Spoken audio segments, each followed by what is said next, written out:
everybody. I'd like to welcome you all to our little corner of TEDx this afternoon, which will be our section titled Improv Ignites Successful Failure. Now, I'm going to take a second here to introduce myself. So everybody raise your hand. This isn't TV. I can see all of you. Come on. I'm gonna be doing more of this, so get used to it. Everybody wave it back and forth. Say hello, Robert. My name is McCOY. I'm a senior at Williamsville South, and I will be your referee for this little segment. So at COMEDYSPORTZ, we do what is called competitive improvisational comedy. So it's competitive for a number of reasons. We have a referee. We usually have two teams that are competing against each other for all the glory and all the points and all the laughter. And it is interactive because I will come out to our audience periodically and ask for suggestions. And I'm going to be doing that today, so get your creative juices flowing. So from this section over here, just yell me your favorite color. All right, I heard purple loud and clear from over here. Yell your favorite food. I heard everything. And from this section right here, who's your favorite referee? Folks, that is my parents, so it's a little, it's a little pander. But I don't stand up here by myself and just make jokes and, make you laugh just on my own. I do have two other wonderful people here with me today, and I'm going to introduce them to you guys right now. You guys ready for that? Yeah? All right, so wearing red, I have a junior from Amherst Central, Ethan Connor. And wearing blue, I have a senior from Williamsville North, Joel Seid. So, before we get started with our first game, I do just have one more question for you guys. So I need you to raise your hand if you've ever been to any kind of theater performance. Anything at Shays, Theater of Youth, anything? Excellent. Keep them up if you've seen improv. It's less of you. All right, keep them up if you've seen me do improv before. Those are all our parents. Again, parents are important, folks. Let's give a round of applause for parents. All right, so we're going to be playing our first game up here, and that game is titled, What Are You Doing? Now, this game is better seen than explained, so once Joel and Ethan get into it, it'll be pretty clear what we're going for here. So from this section over here, who has initials? Should be everyone. Yes, sir. What are your initials? Just shout them out. XSS?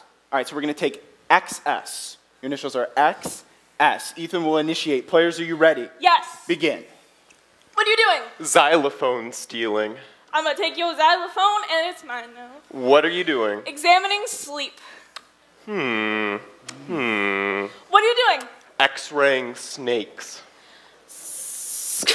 See you all the way through. What are you doing? Joelle is hesitating. So in a normal comedy sports match, she'd get rotated out with another member of her team, and we'd continue with that game. However, for the purpose of our short little 18 minutes here, we're going to move on into the guts of our talk. So a little less improv, a little more serious. And we're going to be speaking to you about failure.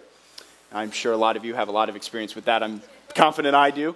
But we're going to be looking at it from a little bit of a different angle and talking about why it's important and how we can find ways to be successful with it in our environment. So to start us off, I'm going to hand it over to Joelle over here, and she's going to talk about finding a safe environment for failure. Hey, everybody. I want you to start by imagining learning to drive a car. Everybody starts in a parking lot or somewhere similar. Why? That's easy. There's way less of a chance that something will spiral out of control. The worst you can do is bump into a road sign or hit a curb. This is a safe environment for failing at driving a car. In the same way, we need a safe space for the failures we experience in our everyday lives. The 6 to 8 hours we spend at school or work can be so unnerving. We're so uncomfortable in our surroundings because the expectations of our teachers and bosses can seem so out of reach. We feel judged by our classmates and coworkers, not to mention we neglect our needs and passions, all just because we're uncomfortable.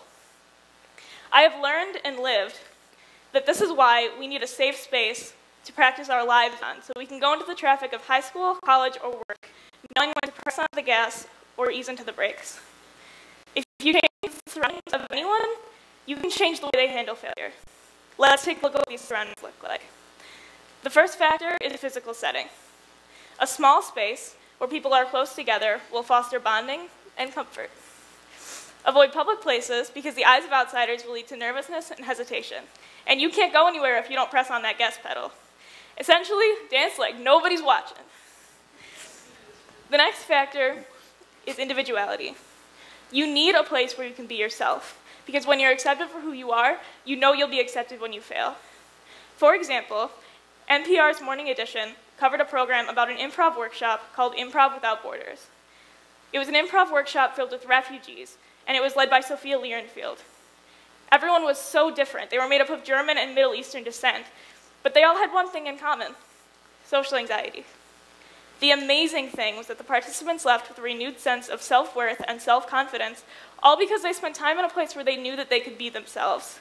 That's so valuable. The last factor is attitude.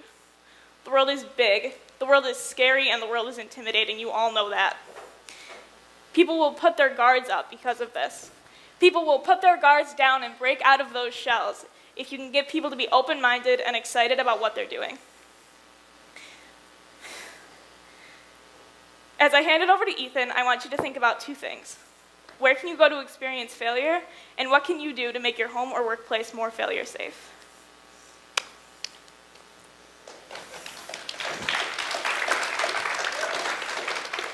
Thank you, Joelle. I'm not really sure if you can tell right now, but I'm what some of you may call shy, introverted, socially awkward. I tend to keep to myself a lot, especially in school and around strangers. Well, I'll tell you, it was a whole lot worse just a couple of years back. Not that I didn't enjoy the occasional social gathering or a nice long conversation, but I would essentially freeze up in situations outside of my comfort zone, suppress my personality out of a deep-seated fear of public humiliation. Now, can you guys give me all a big yee-haw if you've been in that situation? Yeehaw! Well, I'll tell you, improv was probably the biggest step towards breaking out of that mindset.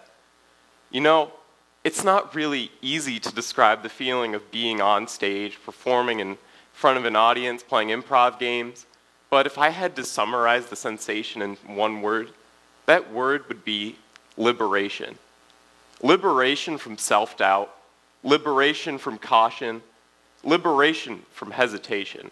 The thought of failure does not even cross my mind when I go up on stage to create big characters, tell big jokes, or make big choices. Nor does the fact that these big choices I make on stage are, in fact, big risks. Now, when I say big risks, I don't mean jumping in front of moving cars on the thruway.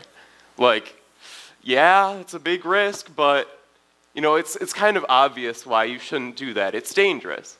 When I say big risks, I mean those opportunities in life which could potentially just open up a whole new mindset, bring your life in a new direction. Talking to that one kid you always see around school, but never bothered to have a conversation with. Taking up a job interview, applying to a more selective college. All of these do have some chance that it will not go according to plan, but I can tell you that there is a 0% possibility of failure if you cannot get over to, there's a 0% possibility of success if you cannot get over the fear of that failure. Now, give me a big old woo-hoo if you're a big old science nerd like I am. Woohoo! Well, for you science nerds, I have a little thing from Charles Darwin to share with you. Now, Charles Darwin has proposed that risk-taking has helped humanity grow and evolve as a species. They were able to, humans, like the early humans who were able to take risks and go outside the status quo, were able to find new materials, find new resources, new food, new water, new sources, anything that helped them, that aided in their survival, that would not have been possible if they had not learned to just take risks. Those who stuck to the status quo did not last as long as those who just went for it. Now, when I'm sure you already know that your life, these risks you take should not be life or death situations like they were way back in the day, but if you can apply Darwin's logic to the evolutionary advantage of risk-taking, then imagine what you can do in your life in a safer, less hostile environment. Now, as I hand it off to Owen, I want you to in your next big decision, I want you to think not on the possibility of success, on the possibility of failure, but on the potential for success, and how those successes can pave the way to a bolder, more confident lifestyle.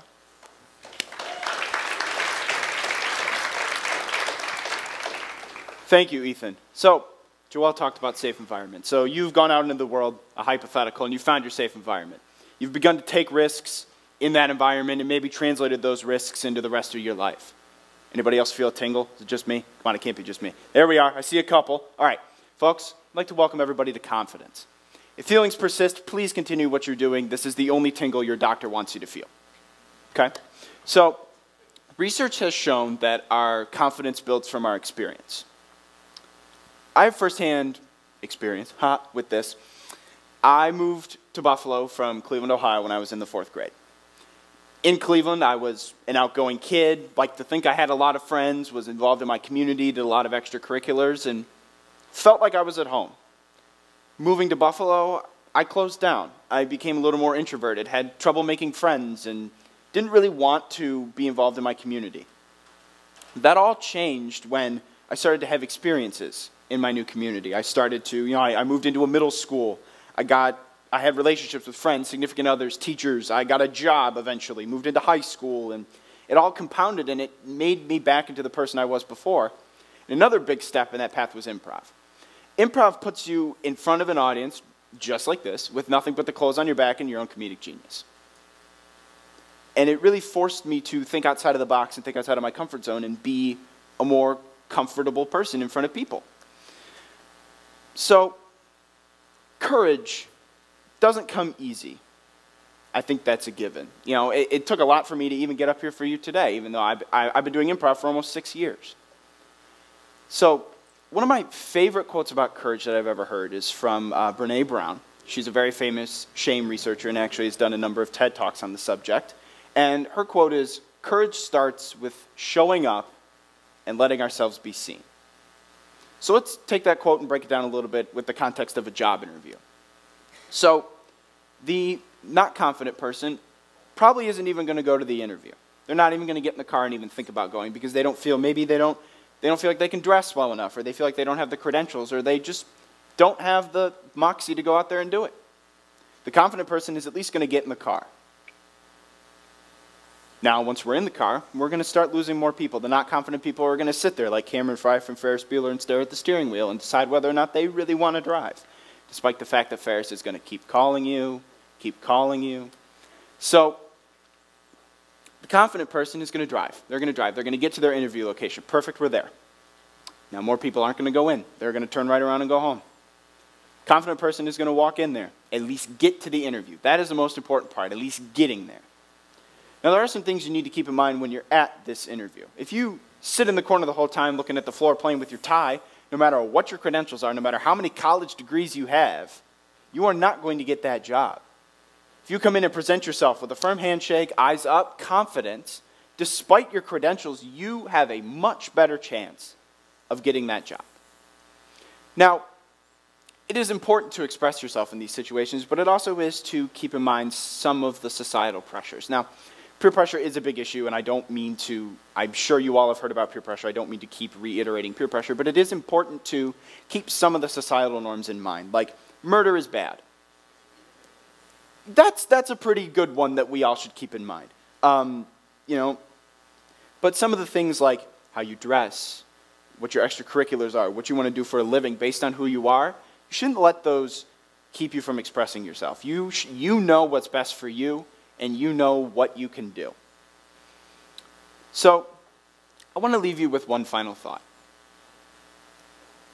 Confidence is big. Confidence, I've been saying that.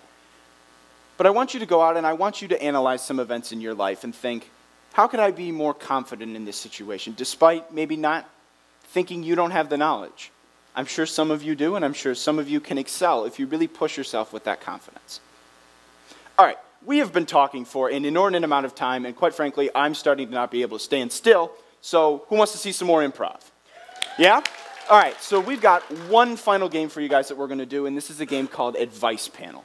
The way Advice Panel works is we're going to have 2 contestants up here that are going to be answering your life advice questions. It can be about anything, significant others, friends, school, what car you buy, you know, I got taxes coming up, so any of those things. But it's not just going to be Joelle and Ethan up here answering questions, because that's no fun and that's no challenge to us. So from this section over here, for Ethan, I need a famous historical figure. Shout him out. Susan B. Anthony. Susan B. Anthony, women's rights activist. She's on the silver dollar. Good? All right. And from over here, I need a celebrity you admire for Joelle. Justin Bieber. You know who Bieber is? I know who Bieber is. All right. Okay. So we will have Susan B. Anthony and Justin Bieber up here answering questions for us. So from anywhere in the room, I need a life advice type question. Just shout them out. All right, I'll get us started with an example, and then maybe that'll help a little bit. So I've been dating my girlfriend for almost a year now. And coming up on that 1 year, I want to get her a bigger present. I feel like I should. So my question is, what would you get a significant other for a 1-year anniversary? Well, So Miss Anthony, how would you do that? what I would recommend to you is I would give your girlfriend the right to vote. The right to vote. The right to, all right. Mr. Bieber, same question. You realize, okay. I think a car, a house, A car. something like, you gotta spend the dollars, man. Money? Spend Go the big? coin. Yeah, go Go big. big, go big? Okay. So, again, questions like that from the whole room. Anything at all?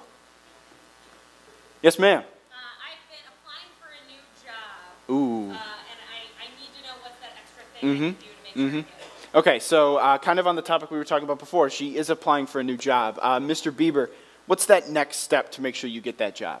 You know, man, as you said earlier, I think you need to be dressed appropriately. Get those kicks, get those joggers. You need maybe a new hairdo. New hairdo? All right, so work on your appearance. It's what it's all about. Miss Anthony, same question. Well, first, before you apply to the job, I would check if there's unions. Unions? Yes. Are they good or bad? I mean, good. Good? Yes. You like the unions? You gotta organize. All right, so organize yourself, keep in mind the unions. Again, the whole room, same question. Anything. Don't be afraid. You guys were shouting out earlier. Shout 'em out, man. Shout them out. Oh, we have a food problem. This is very common for all of us. I'm sure we can all identify to this. Miss Anthony, what would you make for dinner tonight? Are you saying that the woman has to make dinner? No, I'm not saying that the... If you wanted to make dinner tonight, what would you make for dinner? Oh, well, a souffle, that's always A nice. nice souffle. A nice souffle. Mr. Bieber, same question. Have your woman make the dinner. I think you two should have a little chat. So just be careful. What's the Keep that in problem, mind. dog? Folks, I'd like to thank everybody for being here in our audience today, and I would like to leave you all with one final thought. We stood up here for a long time and talked about how improv helped us to take risks and find confidence. I challenge all of you to go out and find your improv, whether it's dancing or acting or social activism or anything. Find what makes you feel confident and what makes you feel like yourself. I'll leave you with that. Have a wonderful day, everybody. Thank you. Bye.